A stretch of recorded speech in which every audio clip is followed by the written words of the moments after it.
Hello everyone, it's Jack Cotton, luxury real estate expert, author, and agent.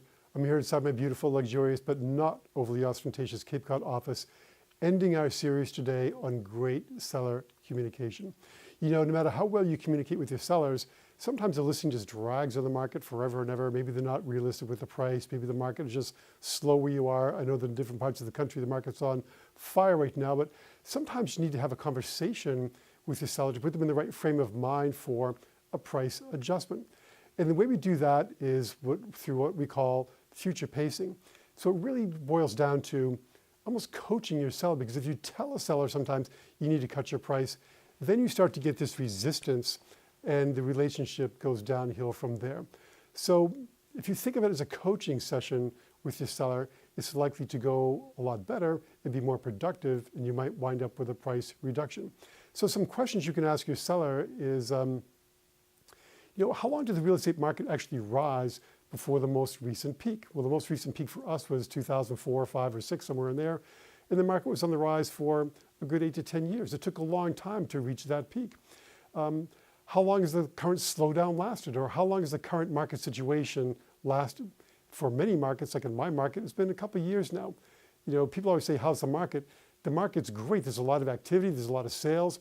There's a lot of interest. It takes 2 or 3 weeks to book a home inspector. They're all backed up. But prices in my market really have not come back yet. So it depends on your definition of what's a great market. If your definition is great prices, that would not be our market. It's really a great market from a transaction standpoint. But you want to ask them, how long has the current market situation lasted? In our case, it's been a couple of years. So what is actually picking up? Is it prices? Is it confidence?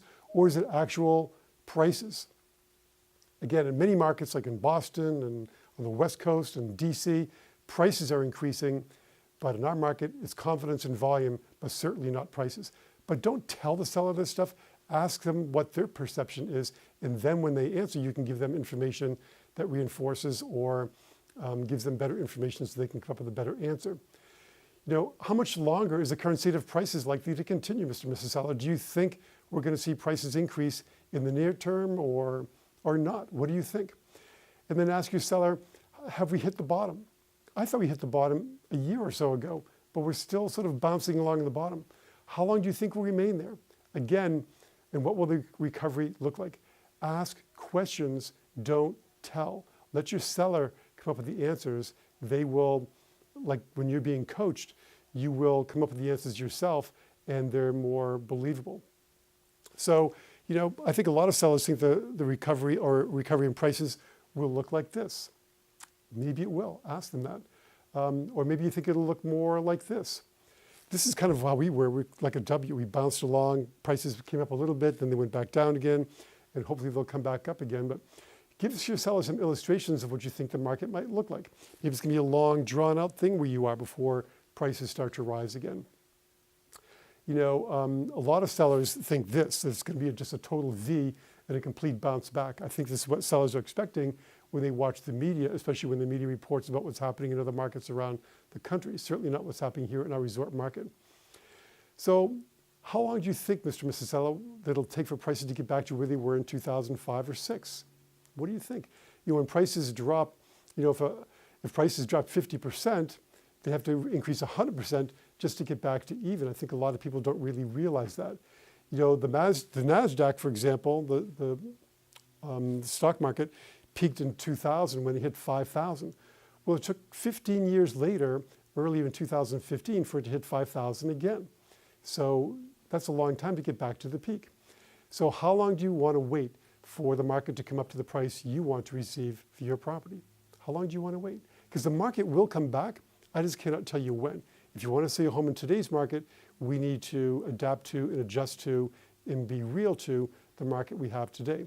So in conclusion on this series, communication is the absolute key to keeping your market and to keeping your listing in any market. Communication is the key.